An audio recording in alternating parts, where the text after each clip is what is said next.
What's the greatest all-nighter you ever pulled? Now, before you answer, take out all the stories that you wouldn't tell in front of your mother.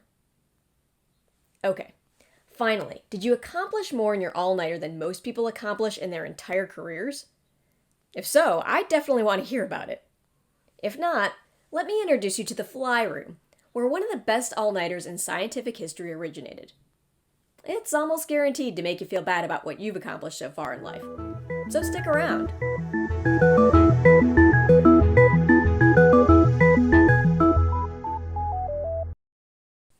It was very early in the 20th century. Scientists were beginning to understand genetics. We had Mendel's studies of wrinkled and smooth peas, and some consensus starting to form around chromosomes carrying the genetic material that gives you your dad's Roman nose and your mom's resting bitch face. Thanks, Mom. Thomas Hunt Morgan was skeptical about those theories. To study inheritance through mutations, he created a fly lab. And I don't mean like a super dope lab. I mean like literally a room full of flies kept in hundreds of glass jars. Drosophila melanogaster, to be specific. Fruit flies. Drosophila melanogaster is my wings cover band? Morgan started noticing that flies with white eyes, rather than typical red eyes, were always male, suggesting this trait was somehow connected to the sex of the fly. He started finding more mutants and was able to breed flies, thousands of them if not more, that passed on these mutations to their offspring. Ironically, he and his flies ended up proving those same theories he was skeptical about, and kind of accidentally, he became the first experimental geneticist. Got him. What? Working in the fly room was a young grad student by the name of Alfred Sturtevant. Sturtevant was one of those people who was made to do exactly what he was doing. It's like, I kind of want to hate those people, but also, good for them. As a child, Sturtevant would pedigree his father's horses. Because not everyone needs to explore different careers in life to find out what they're good at, even if it does make you incredibly well-rounded, I think. But people are still talking about him, like a century later, so it must have worked out for him. Anyways, he later used those horse pedigrees to write a paper demonstrating patterns of inheritance in their coat colors. This impressed Morgan, who suggested he submit it for publishing, while Sturtevant was just 19 years old. 19, huh? That's a lot of years ago for me. But good for you, Alfred Sturtevant, overachiever.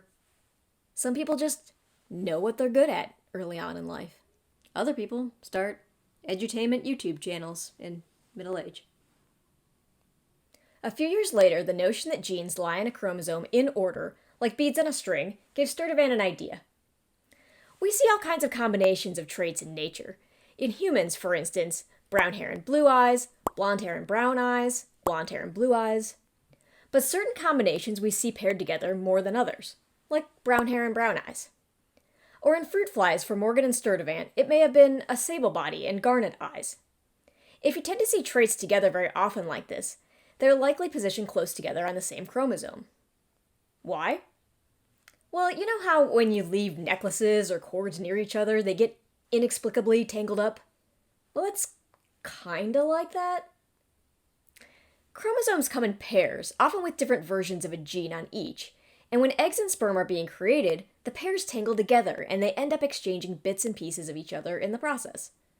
If genes are far apart, like these, they'll separate more often in this process than if they're close together, like these.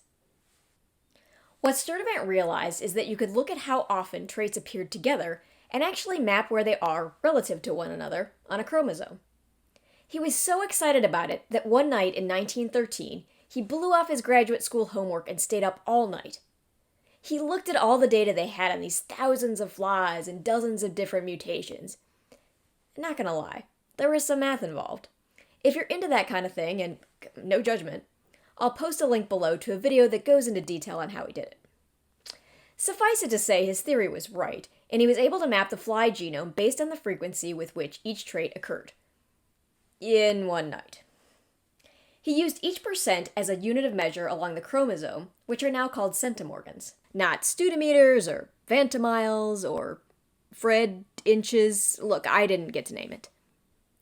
Linkage mapping is used today in humans to help determine genes responsible for inherited diseases, like cystic fibrosis and muscular dystrophy, as well as give researchers clues about common afflictions like asthma, heart disease, and cancer. Now, we can't exactly breed several generations of humans for studies like were done in the fly room. For one thing, we don't go from egg to adult in 2 weeks, and also, ethics, or whatever. But we do have some modern techniques at our disposal. The entire human genome sequence, for one.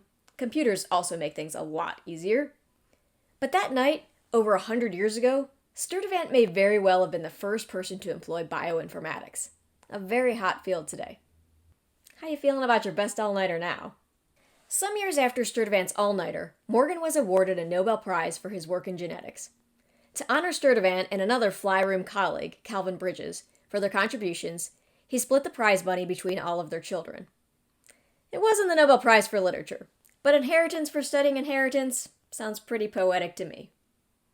Thank you for joining me. If you'd like to go down an internet rabbit hole about the fly room, genetic mapping, or anything else mentioned today, check out the links below.